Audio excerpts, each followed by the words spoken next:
Hello guys, welcome back to my YouTube channel glue on physics classes. अपन centre of mass को आगे continue करते हैं। Last lecture जो था उसमें मैंने आपको कुछ क्वेश्चंस जो है, बेसिक क्वेश्चंस जो है वो बताए थे करके कि सेंटर ऑफ मास में किस तरह के क्वेश्चंस जो है वो फ्रेम होते हैं। अब बारी आती है हमारे पास motion of centre of mass की।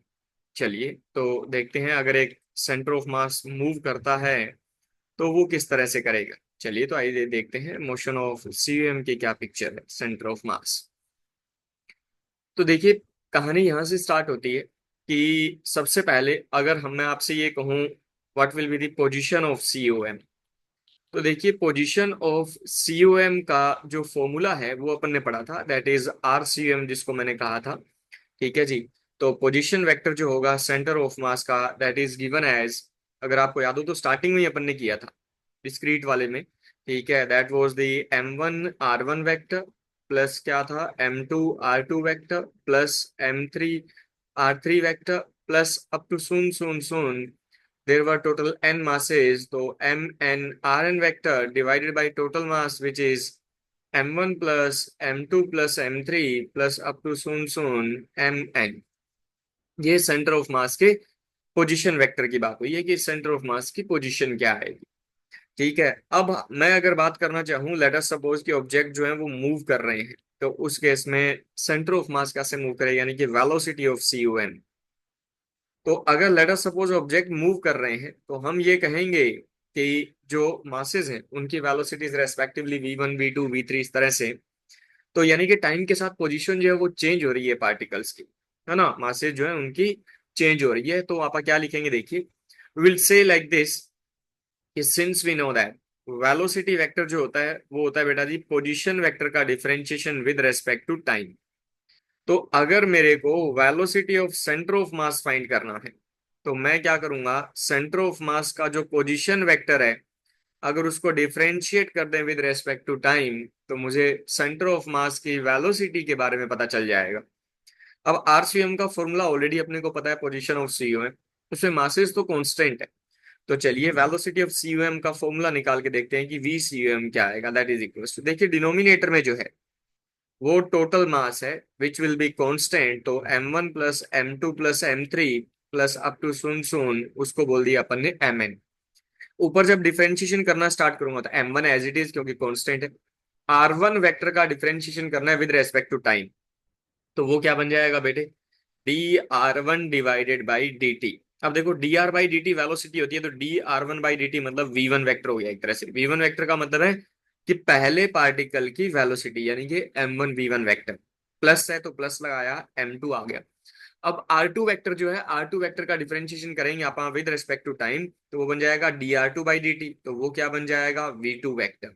इसी तरह से आप सबका डिफरेंशिएशन करते जाइए and you will get the formula for the velocity of center of mass as M1 V1 plus M2 V2 plus M3 V3 up to so on so on MN VN divided by क्या लिखेंगे, total mass. ये formula बिल्कुल analogous है किसके जैसा, जैसा position vector का है वैसा का वैसा ही velocity of centre of mass का भी है। अगर हम velocity of centre of mass अपन ने कैलकुलेट कर लिया तो अब अपन बात करते हैं एक्सेलरेशन ऑफ CUM के बारे में, कि सेंटर ऑफ मास का एक्सेलरेशन कैसे कैलकुलेट करेंगे। तो इसे लिख दिया बेटा जी ACUM, acceleration of centre of mass. तो सिंस वी नो दैट जो एक्सेलरेशन होता है that is the differentiation of velocity with respect to time. तो अगर मैं आपसे ये कहूं सेंटर ऑफ मास का एक्सेलरेशन फाइंड करना है तो आप क्या करेंगे, सेंटर ऑफ मास की वेलोसिटी को डिफरेंशिएट कर सकते हैं विद रेस्पेक्ट टू टाइम। तो सेंटर ऑफ मास की वेलोसिटी का फॉर्मूला अभी अभी अपन ने पढ़ा है, तो उसके बेसिस पे अगर अपन एक्सेलरेशन निकालें सेंटर ऑफ मास का, तो डिनोमिनेटर में जो M1 M2 M3 M4 जो है वो सारे के सारे कांस्टेंट है, तो M1 plus M2 plus M3 plus up to soon soon soon Mn, denominator constant आ गया।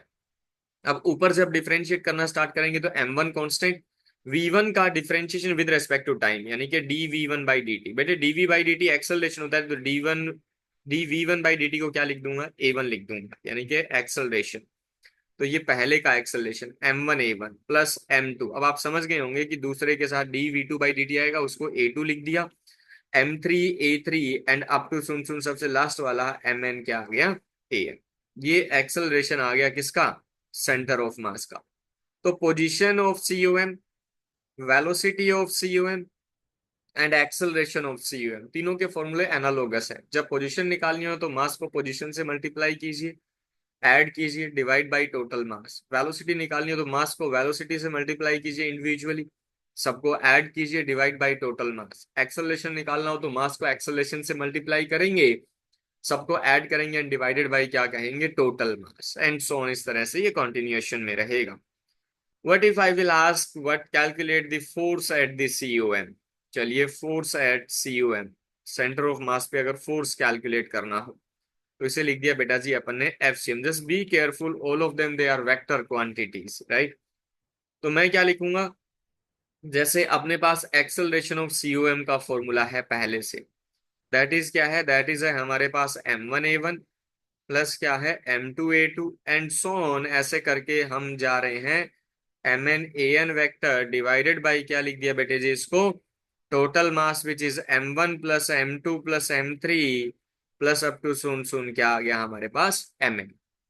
देखिए, हमने ये कहा था व्हाट इज सीओएम, तो हमने ये कहा था सेंटर ऑफ मास वो पॉइंट है जहां पे उस पूरे सिस्टम का मास आप कॉन्सेंट्रेटेड एज्यूम कर सकते हैं। If there are different n masses, n point masses let us suppose, तो मैं क्या कहूंगा, इन सारे पॉइंट मासेस को एक जिस पॉइंट पे मैं एज्यूम कर सकता हूं उसको कहेंगे वो सीओएम है। तो अपन क्या कहेंगे, ये टोटल मास है नीचे। बेसिकली सेंटर ऑफ मास का अगर मैं मास पूछूं तो ये सेंटर ऑफ मास का मास है, और ये सेंटर ऑफ मास का क्या है, एक्सेलरेशन। अगर मैं इसको इधर ले आऊं तो क्या हम इसको ऐसा लिख सकते हैं, m1 plus m2 plus m3 plus up to soon soon mn, this will be the mass of cum into a cum, that is equals to individually क्या है m1a1 प्लस क्या है m2a2 and so on, last तक जाएंगे, that will be mnan vector.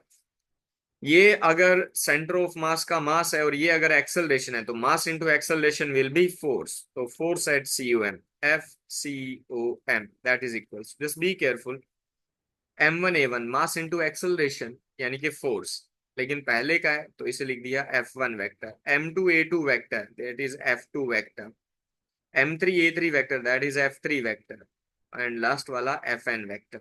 अगर आप ध्यान दें तो जब अपन ने फंडामेंटल डेफिनेशन पढ़ी थी सेंटर ऑफ मास की, तो अपन ने यही कहा था कि सेंटर ऑफ मास एक ऐसा पॉइंट है जो इस तरह से बिहेव करता है कि सिस्टम पे जो भी फोर्सेस लग रहे हैं, ठीक है, वो सारे के सारे फोर्सेस एक तरह से सेंटर ऑफ मास पे एक्ट कर रहे हैं। दैट्स व्हाट इट, मतलब इसका मतलब वही था कि अगर मान लो 10 अलग अलग पार्टिकल हैं आपके पास कुछ, और इन 10 अलग अलग पार्टिकल पे अलग अलग फोर्सेस आपने लगा रखे हैं कुछ, तो ये बोलना चाह रहा है कि सेंटर ऑफ मास जो है वो पॉइंट होगा जहां पे ये नेट फोर्स इस पे एक्ट करेगा, जिसको एफ सी एम कहेंगे, और ये इन सब फोर्स का क्या होगा बेटा जी, वेक्टर सम होगा।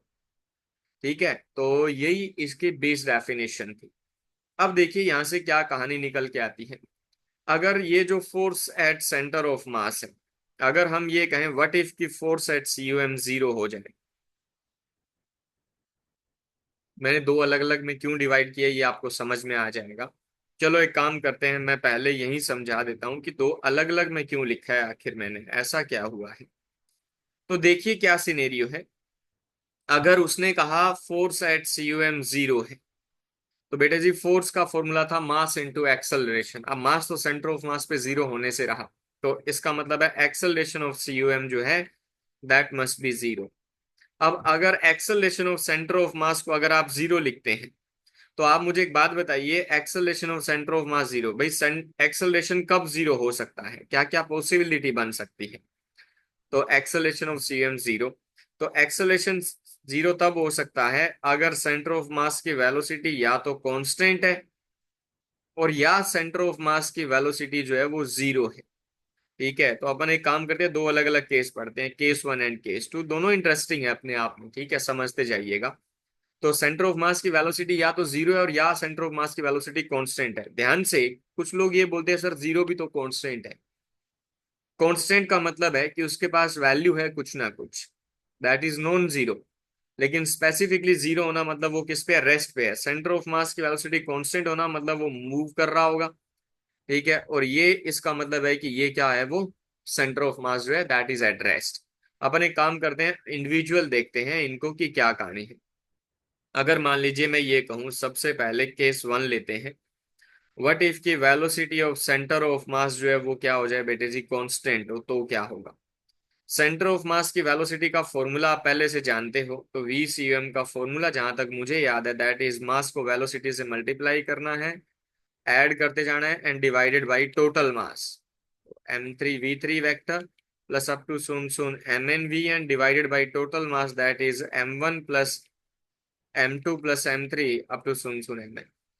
अब देखिए क्या होगा, अगर ये मैं कहूं, ये जो अपन ने लिखे नीचे लिख रखा है, ये सेंटर ऑफ मास का क्या है, मास, और ये वेलोसिटी ऑफ सेंटर ऑफ मास, अगर आप उसको उधर ले आए, दूसरी साइड में क्रॉस मल्टीप्लाई करें, तो क्या ऐसे लिख सकते हैं, m1 plus m2 plus m3 up to soon soon soon mn into velocity of COM is equals to, ये बन जाएगा m1v1 vector plus m2v2 vector plus m3v3 and up to soon so on mnvn vector.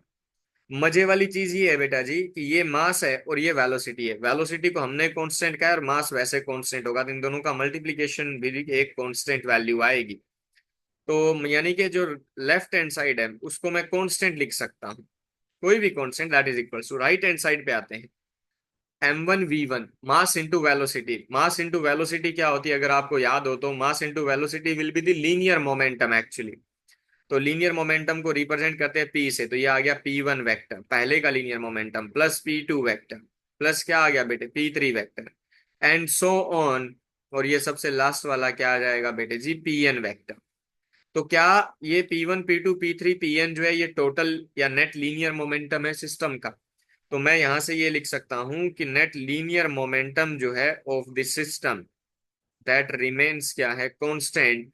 अगर आपको ध्यान हो, ठीक है, नहीं भी ध्यान है तो हमें यहाँ से पता होगा, अगर किसी सिस्टम का लीनियर मोमेंटम कांस्टेंट है तो that is known as principle of conservation of linear momentum. And ये तभी होगा जब सेंटर ऑफ मास पे जो फोर्स एक्ट कर रहा है, नेट फोर्स, दैट मस्ट भी क्या होना चाहिए, जीरो होना चाहिए। तो उस केस में सेंटर ऑफ मास जो है उसका लीनियर मोमेंटम जो है that will be constant value. अब देखिए सेंटर ऑफ मास का लीनियर मोमेंटम अगर एक कांस्टेंट वैल्यू है तो जिसको कंजर्वेशन ऑफ लीनियर मोमेंटम के नाम से अपन जान रहे हैं। तो इसके बहुत बेसिक से एग्जांपल होते हैं, जैसे गन और बुलेट सिस्टम होता है, ठीक है, या कोई भी न्यूक्लियर न्यूक्लियस एमिशन है, न्यूक्लियर एमिशन जो जैसे होता है अल्फा बीटा गामा रेज है, या फिर फिजन फ्यूजन है। तो ये सेल्फ एंड स्पॉन्टेनियस प्रोसेस होते हैं, राइट। तो इनमें भी क्या रहता है, नेट फोर्स जो है वो जीरो रहता है, उसकी वजह से आप ये बोलते हैं कि इस सिस्टम का जो लीनियर मोमेंटम है वो कंजर्व रहेगा, कांस्टेंट रहेगा, that is conservation of linear momentum. Conservation का मतलब है कि सिस्टम का नेट लीनियर मोमेंटम कांस्टेंट रहेगा, दैट वोंट चेंज एक्चुअली, ठीक है। या फिर जो एक्सप्लोजन वाले क्वेश्चन होते हैं, तो यूजुअली हमारे यही केसेस आते हैं, ठीक है, जिनमें हमें कंजर्वेशन ऑफ लीनियर मोमेंटम की हेल्प लेनी होगी। आपको ये देखना होगा कि for the system, just be careful, for the system net force must be zero eight centre of मास। अगर सिस्टम पे नेट फोर्स जीरो है तो इसका मतलब है force at the centre of mass will be also क्या होगा, जीरो होगा, ठीक है। तो ये तो हुआ वेलोसिटी ऑफ सेंटर ऑफ मास अगर कांस्टेंट है तो। अच्छा, अगर सिस्टम का लीनियर मोमेंटम कांस्टेंट है, तो सिस्टम का लीनियर मोमेंटम जो है that is constant, sorry system लिखना चाहिए था। तो सिस्टम का लीनियर मोमेंटम जो है, नेट लीनियर मोमेंटम जो है वो कांस्टेंट है। बेटा जी काइनेटिक एनर्जी की अगर मैं बात करता हूं, तो काइनेटिक एनर्जी का formula either it is half mv² और it is p² divided by 2m। तो अगर मैं आपसे ये कहूं कि इंडिविजुअल पार्टिकल्स की वेलोसिटी, देखिए पूरे सिस्टम का लीनियर मोमेंटम कांस्टेंट है, इंडिविजुअल उसमें जो भी पार्टिकल्स है उनका लीनियर मोमेंटम चेंज हो सकता है। तो उनका लीनियर मोमेंटम चेंज होगा तो सिस्टम की काइनेटिक एनर्जी भी क्या हो सकती है, चेंज हो सकती है, ठीक है। तो काइनेटिक एनर्जी कांस्टेंट भी हो सकती है, रिमेन सेम, और वो क्या हो सकती है, वो चेंज भी हो सकती है, there may be loss in the kinetic energy also, that is possible anyhow. तो ये वाली जो चीज है, सही वक्त आने पे मैं फिर इसका इस्तेमाल करूंगा, ठीक है जी। चलिए आइए आगे चलते हैं, देखते हैं और क्या है। अच्छा, वेलोसिटी देखिए हमने ये लिखा है कि वेलोसिटी ऑफ COM जो है दैट इज क्या है, कांस्टेंट है। तो एक बात बताइए, अगर सेंटर ऑफ मास की वेलोसिटी कांस्टेंट है तो क्या इंडिविजुअल पार्टिकल्स जो है उनकी वेलोसिटी का भी कांस्टेंट होना जरूरी है या नहीं है? ठीक है, तो implies that they must be constant, तो बिल्कुल ऐसा नहीं है, ऐसा जरूरी नहीं है। ठीक है, जस्ट फॉर द एग्जांपल, जैसे मान लीजिए एक पार्टिकल की वेलोसिटी है बेटे जी 2t आई कैप। ठीक है, दूसरे पार्टिकल की मैं आपको एग्जांपल के तौर पे बता रहा हूँ, ठीक है, 4t let us suppose I cap, minus लिख दिया मैंने इसको। पहले पार्टिकल का mass let us suppose it is बेटे जी 4 किलोग्राम एंड दूसरे पार्टिकल का mass is let us suppose 2 kilogram. अब अगर इस एग्जांपल के लिए मैं आपको कहूं कि वेलोसिटी ऑफ सीयूएम निकाल के दिखाइए, तो वेलोसिटी ऑफ सीएम इसमें जीरो आ जाएगा, m1 × v1 जब आप करेंगे तो ये हो जाएगा 8t आई कैप, ये हो जाएगा -8t आई कैप। ठीक है, they will cancel out with each other, तो it will be zero basically. तो मैं ये नहीं बोल रहा हूँ कि सेंटर ऑफ मास की वेलोसिटी जीरो, जैसे मान लीजिए मैंने इसको लिख दिया 2t + 2i कैप, तो अब इसमें ये टी वाले टर्म, टाइम वाले टर्म तो they will get cancelled out, लेकिन बाकी बचेगा कुछ ना कुछ, तो यहाँ वेलोसिटी ऑफ सेंटर ऑफ मास क्या आएगा, कांस्टेंट। देखिए, तो इंडिविजुअल पार्टिकल्स की वेलोसिटी वेरिएबल होगी तो भी सेंटर ऑफ मास की वेलोसिटी कांस्टेंट हो सकती है, ध्यान रखिएगा। क्योंकि पार्टिकल्स की वेलोसिटी कांस्टेंट होगी तो सेंटर ऑफ मास की वेलोसिटी कांस्टेंट होगी, ये बात तो तय है। लेकिन क्या पार्टिकल्स, इंडिविजुअल पार्टिकल्स की वेलोसिटी वेरिएबल हो तो क्या velocity of centre of mass constant हो सकता है? तो यस, हो सकता है, बिल्कुल पॉसिबल है। चलिए अब आते हैं इसके केस टू पे। अपन देखिए केस टू क्या है, that is the much more interesting. Velocity of centre of मास क्या है, जीरो है। अगर velocity of centre of mass को जीरो लिखेंगे तो जहां तक मुझे याद है मैंने velocity of centre of mass को ऐसे लिखना सिखा है, d r c u m/dt is equals to क्या है, जीरो। तो बेटे जी ये जो वेलोसिटी है ये d r c u m है, तो इसका मतलब है पोजीशन वेक्टर जो है सेंटर ऑफ मास का वो चेंज नहीं हो रहा। ठीक है, यानी कि चेंज भाई डेफिनेट सी बात है, ये ऐसे ही एक तरह से Δ r c u m/Δt, यानी कि टाइम तो चेंज हो रहा है लेकिन उसके साथ साथ सेंटर ऑफ मास की पोजीशन में चेंज नहीं हो रहा। यानी कि सेंटर ऑफ मास जो है दैट इज क्या है, एट रेस्ट, CUM@rest। अगर सेंटर ऑफ मास जो है वो अगर रेस्ट पे है बेटा जी, आप ये कहेंगे कि centre of mass will be at rest, तो COM will be at rest. तो सेंटर ऑफ मास अगर रेस्ट पे है तो क्या कहेंगे आप देखिए। तो हमने ये कहा कि d r c u m/dt जो है दैट इज जीरो है बेसिकली। ठीक है, तो इसका मतलब r c u m constant बोल सकता हूं मैं, बोल सकते हैं।